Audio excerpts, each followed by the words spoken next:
तब तक लोग आपको जो आईना दिखाएंगे, जो चीज़ वो आपको दिखाना चाहेंगे, तो सिर्फ आपको वही चीज़ दिखेगी।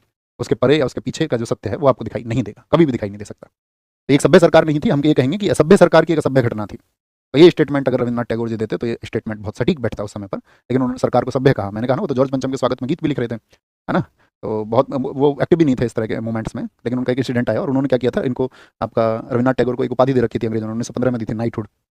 नाइटहुड की उपाधि वापस कर दी, नाइटहुड की उपाधि वापस कर दी, नाइटहुड की उपाधि वापस कर दी। अच्छा, आप मुझे बताएं, सरदार भगत सिंह जी को कोई उपाधि दी थी क्या इस अंग्रेज सरकार ने?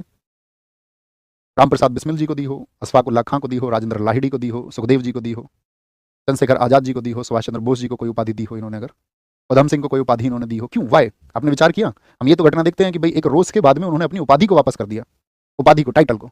मैं कहता हूं कि जिस ब्रिटिश सरकार के द्वारा हमारा दमन हो रहा था, हम उससे किसी भी प्रकार के टाइटल को एक्सेप्ट ही क्यों करते थे, हम उसके विरोधी क्यों नहीं होते थे? भाई हमको जो है ये आपकी तरफ से जो सुशोभित आप हमें करना चाह रहे हैं, ये हमको इस तरह का कोई भी अलंकरण नहीं चाहिए। क्या उसका इसके लिए विरोधाभासी व्यवहार नहीं होना चाहिए था? आप बताएं। तो बहुत सारा कांग्रेस के बारे में आता है ना स्टेटमेंट, वो आपका पुरानी कहते हैं ना कि दिन में तो वो विरोधी होते थे, लेकिन रात को वो अंग्रेज अफसरों के साथ में चाय पीते थे। भारत की विडंबना है ना ये, कि लोगों को कुछ और दिखाओ